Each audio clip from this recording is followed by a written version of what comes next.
السلام علیکم ورحمۃ اللہ وبرکاتہ۔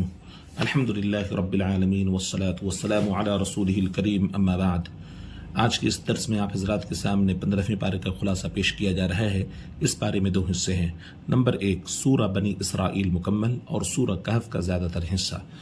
سورہ بنی اسرائیل کے اندر میں 4 اہم باتیں بیان کی گئی ہیں۔ نمبر 1 واقع معراج کا تذکرہ ہے۔ نمبر 2 بنی اسرائیل کا فتنہ و فسادات کا تذکرہ۔ نمبر 3 اسلامی آداب و اخلاق کا تذکرہ، اور نمبر 4 دیگر اور مضامین بیان کیے گئے ہیں۔ نمبر 1 واقع معراج جسمانی ہوئی اور جاگنے کی حالت میں ہوئی۔ ہمارے نبی محمد رسول اللہ صلی اللہ علیہ وسلم کو رات کے وقت مسجد حرام سے مسجد اقصی اور پھر وہاں سے آسمانوں پر لے جایا گیا تھا۔ نمبر 2 بنی اسرائیل کا فتنہ و فساد۔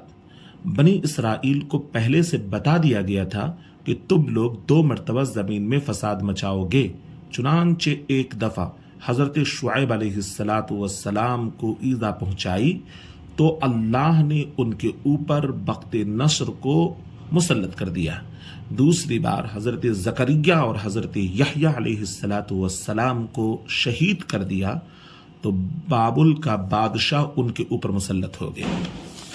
نمبر 3 اسلامی آداب و اخلاق کا تذکرہ، کہ اللہ کے سوا کوئی عبادت کے لائق نہیں، کہ تم اللہ کے سوا کسی کی عبادت نہ کرو، والدین کے ساتھ بھلائی کرتے رہو، رشتہ داروں، مسکینوں اور مسافروں کا ان کا حق دو، مال کو فضول خرچی میں نہ اڑاؤ، نہ بخل کرو، نہ ہاتھ اتنا کشادہ رکھو کہ کل کو پچھتانا پڑے، اپنی اولاد کو مفلسی کے ڈر سے قتل مت کرنا، کسی جاندار کو ناحق قتل نہ کرو، یتیم کا مال ناجائز تصرف نہ کرو، وعدہ کرو تو اسے پورا کرو، ناپ تول پورا کیا کرو، جس چیز کے بارے میں تحقیق نہ ہو، بات معلوم نہ ہو، اس کے پیچھے نہ پڑو، زمین پر اکڑ کر نہ چلو، اللہ تعالیٰ کے ساتھ کسی کو شریک نہ کرو۔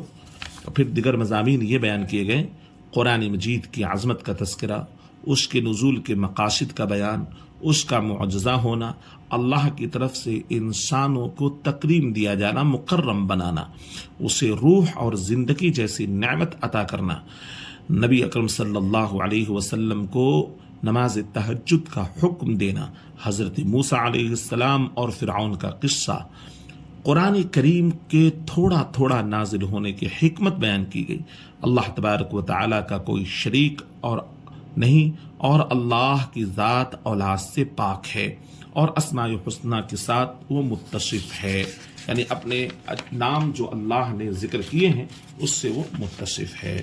اس کے بعد میں سورہ کہف کا تذکرہ ہے۔ سورہ کہف کے اندر میں اس کے شروع کے اندر میں 2 قصے بیان کیے گئے اور 2 مثالیں بیان کی گئی۔ 2 قصے، پہلا قصہ اصحاب کہف کا، یہ وہ چند صاحب ایمان نوجوان تھے جنہیں دقیانوس نامی بادشاہ بت پرستی پر مجبور کرتا تھا۔ وہ ہر ایسے شخص کو قتل کر دیتا تھا جو اس کی شرکیہ دعوت کو قبول نہیں کرتا تھا۔ ان نوجوانوں کو ایک طرف مال و دولت کے انبار، اونچے عہدوں پر تقرر اور معیار زندگی کی بلندی جیسی ترغیبات دی گئیں، اور دوسری طرف ڈرایا اور دھمکایا گیا اور جان سے مار دینے کی دھمکیاں بھی دی گئیں۔ ان نوجوانوں نے ایمان کی حفاظت پر ہر چیز کو مقدم جانا اور اسے بچانے کی خاطر نکل کھڑے ہوئے۔ چلتے چلتے شہر سے بہت دور ایک پہاڑ کے غار تک پہنچ گئے۔ راستے میں ایک کتا بھی ان کے ساتھ شامل ہو گیا۔ انہوں نے اس غار میں پناہ لینے کا ارادہ کیا۔ وہ جب غار میں داخل ہو گئے تو اللہ تبارک و تعالی نے انہیں گہری نیند سلا دیا۔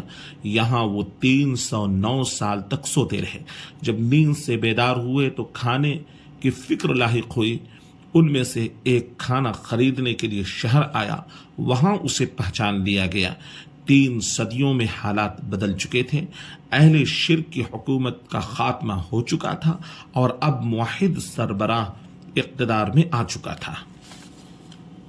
ایمان کی خاطر گھر بار چھوڑنے والے یہ نوجوان ان کے نظر میں قومی ہیروز کی حیثیت اختیار کر گئے، اور اللہ تبارک و تعالیٰ نے یہ ثابت کر دیا کہ اللہ تبارک و تعالیٰ اسی طرح لوگوں کو قبروں سے زندہ کرے گا، یعنی دوسرا جب پھونک مارا جائے گا تو سب اسی طرح بیدار ہوں گے جس طریقے سے اصحاب کہف اپنی نیند سے 309 سال کے بعد میں بیدار ہوئے ہیں۔ تو گویا قیامت کا جو عقیدہ تھا وہ اس واقعے کے ذریعے ان کو بتایا گیا، پریکٹیکل کر کے دکھلایا گیا کہ دیکھو جس طریقے سے یہ 309 سال تک سوتے رہے اور پھر وہ اٹھ کھڑے ہوئے، اسی طرح قیامت کے دن ہر انسان اٹھ کھڑا ہوگا اور اپنے پروردگار کے سامنے حساب و کتاب کے لیے ظاہر ہوگا۔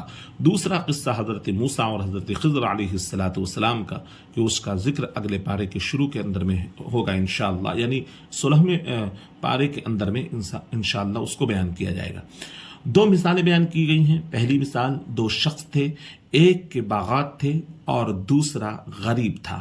باغات والا اکڑتا تھا، غریب نے کہا کہ اکڑ نہیں، ماشاء اللہ کہا، اور نہ مانا تو اللہ تبارک و تعالیٰ کا عذاب آیا اور اس کے باغات چل گئے اور وہ شرمندہ ہو گیا۔ دوسری مثال دنیاوی زندگی کی مثال ہے کہ ایسی ہے، دنیاوی زندگی کی مثال ایسی ہے جیسے آسمان سے پانی برسا، زمین سرسبز و شاداب ہو گئی، کچھ عرصے بعد سب کچھ سوکھ کر چورا چورا ہو گیا۔